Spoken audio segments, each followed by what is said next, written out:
Plagët e pashëruara, një thirrje për të thyer zinxhirët e sindromës Stockholme politike. Pesha e historisë. Nga hijet e regjimit komunist të viteve 90, Shqipëria premtoi liri, shpresë dhe prosperitet. Në vend të kësaj, lindi një klasë politike që shndërroi ëndrat kolektive në një makt shfrytëzimi. Për më shumë se 3 dekada, kjo elit ka qeverisur jo me vizion, por me lakmi, duke lënë pas një gjurmë gjaku, lotësh dhe të ardhmeve të thyra.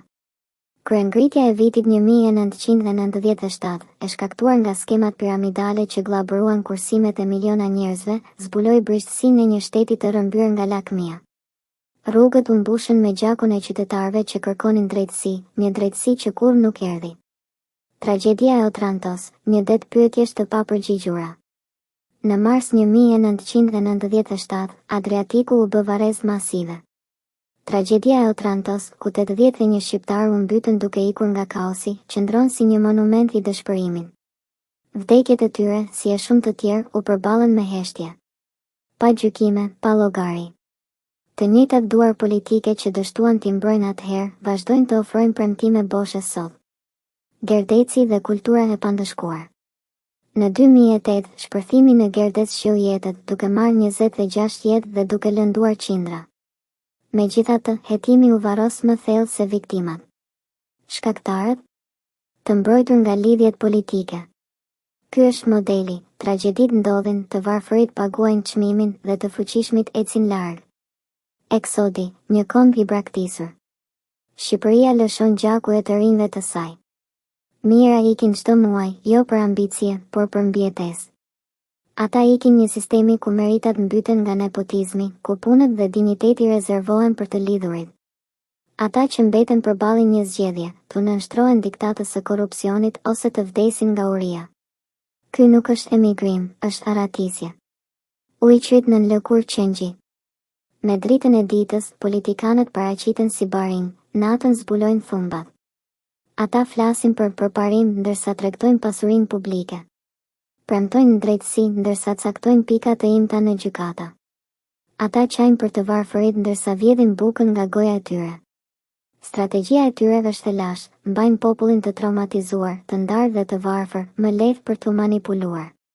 Sindroma e Stockholmit, një komb në pranga. Të votosh përsëri për këtë arkitekt të dëshpërimit është të vuash nga sindroma e Stockholmit. Është të kapesh pas rrëmbyesve që kanë grabitur, gënjur dhe vrarë.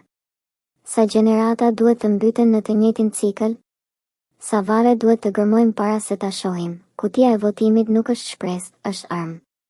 Të votosh verbërisht për të njëjtat fytyra është të përshtyresh mbi varret e Otrantos, Gerdecit dhe dëshmorëve të 97.